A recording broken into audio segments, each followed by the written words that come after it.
everyone. I hope you are really well. I just wanted to quickly share something that God's put on my heart recently.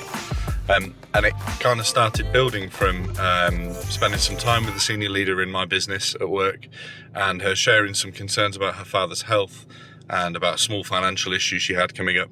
And I offered to pray for her for both things.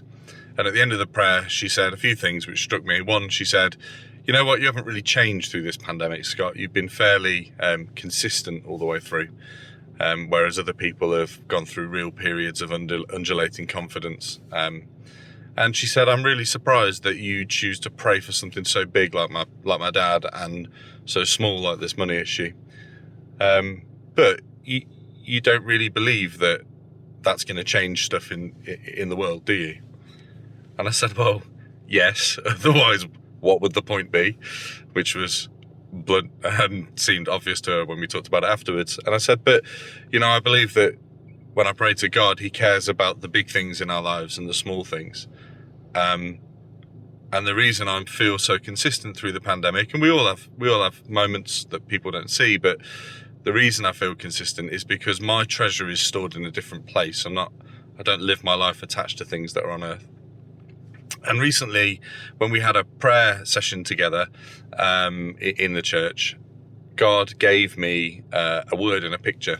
And the word was that we are to be like children in our faith, but we're not to feel like needy children when we ask him for things. And that he is the God of the macro and the micro, and we need to hold on to that in this season.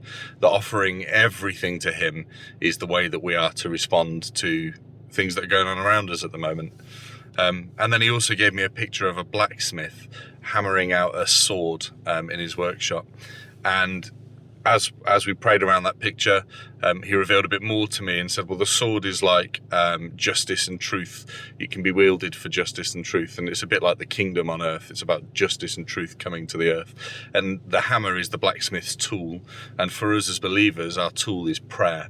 So we're to see our prayer as a tool, not something that is ineffective or unimportant. And again, delving a little bit deeper, he reminded me that every time a blacksmith swings his hammer, he tempers the blade that he's making. He makes it sharper or harder depending on how he hits that blade. And he hits that blade with large hits, and he hits that blade with smaller hits, and he taps the blade at times. And all of those processes are really important in creating something which delivers truth and justice when it's wielded. And so we should see our prayer as a tool that is effective in all circumstances. And we should really understand that in this environment that we're currently operating in, our prayer is a way that we can establish our earthly effectiveness from an eternal entitlement.